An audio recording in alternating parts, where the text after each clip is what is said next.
Hey everyone, Sparks back with another Girls Frontline 2 video, and we just got a new unit, or at the time of uploading, we're about to get a new unit here, but by the time you're watching, she'll probably be out after reset here. So it is Centaureissi. I'm not sure if I'm pronouncing her name correctly. I'm pretty sure I'm not, but that's what we're going to go with. I tried looking up pronunciations, and the internet was not helpful at all. Anyway, she's also a maid, so she's got that going for her. A lot of people are going to like her just based off of that. We got maid fans out there, and my light just went out at the very beginning of recording, so we're off to a good start here. Anyway, let's start talking about her. Centaureissi is a support character for the burn squad.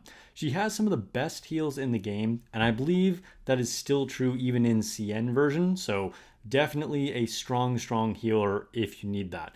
She can be a useful support unit even without going full burn team, but I'm willing to bet you already have a great universal support, which we'll get into later in the video, and that might significantly detract from Centaureissi's value for you. There's also a standard unit, Ksenia, which is also burn that can do some of the same stuff as Centaureissi can do. With all that said, she is a good unit, and I would,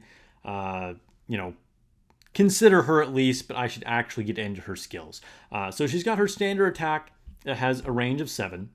Her skill 1 is a single target attack that also heals your nearest ally for 100% of her attack value, and it gives herself heat recovery.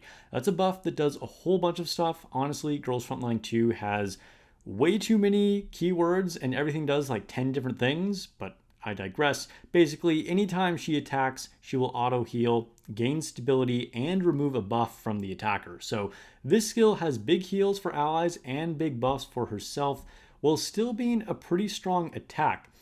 It's a great skill, honestly. The downside is that it has a cooldown, so you can't just keep spamming it. Her skill 2 is an AoE heal, which does distributed heals divided among the number of targets. So the more people you're healing, the less each individual will get healed. It can also dispel buffs on enemies in range if they have overburn. Obviously, you can't make the best use of this if she's not on the burn team.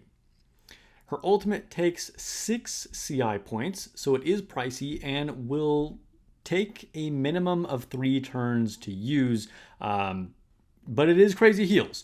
It restores heals equal to 100% of her attack. Actually, I just realized I think I did that math wrong. I said it will take a minimum of 3 turns. You could, in theory, do it every 2 turns. But anyway, you got to save up 6 CI points. We'll talk about how that works in a moment. So it restores health equal to 100% of her attack as 3 allies. It cleanses debuffs, and it dispels status effects like panic and stun. It also restores 7 stability. We're still not done here. It also applies heat recovery to everyone, which, as you probably remember, is that buff that auto heals, gains stability, and removes buffs when you are attacked. Now, Centaureissi's passive is how she generates those CI points and is why it takes so long to use her ultimate. It auto gives her heat recovery at the start of the battle, so that's cool. Keep in mind, it does get removed every time she's attacked, so you'll need to get it back with those other skills. And when she has heat recovery, she deals 20% more damage. Even though she's not a damaging unit, I wouldn't worry too much about that. But it is one of the few ways she can actually buff her damage. The other one being if you have duplicates of her, but honestly, I just wouldn't really worry about that. Anyway, so if she has the buff, then she deals 20% more damage, heals 10% more, and gets overburn for 2 turns when she attacks. She also has the action support ability, which is super useful on any unit.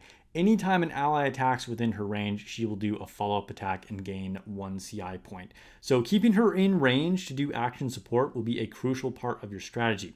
If you can pull off 3 action supports every turn, then you can use that ultimate every other turn. In many cases, this might be tough to do, so keep that in mind. If you're into Girls Frontline 2 or other gacha games, please give the channel a sub and do all the algo things. It'll help a lot. Anyway, she's going to be an excellent partner for Sharkri and Chungjo.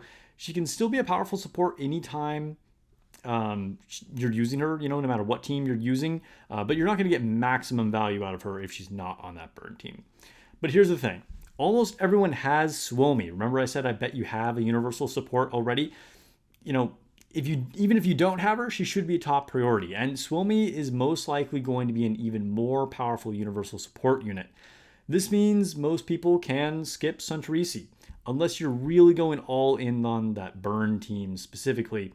On the other hand, she doesn't really need any dupes to be great. She is a pretty easy investment, so you kind of gotta weigh how much you want her versus how much you need her. You can probably get her on the cheap, or at least relatively cheap, unless you're super unlucky. As far as her weapon, it's kind of mid. I would definitely save pulls there. It gives her extra stability when she heals. Nothing crazy. Feel free to use any number of other ARs you have on her.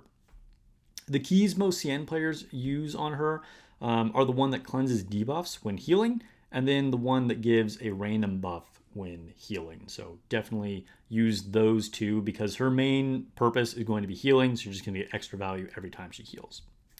So she's a very strong healer and a low-cost investment. I would say she's a great pull, but I'm just not sure we have the problem that she's fixing. Also keep in mind, it's 90% chance that Klukai is coming next.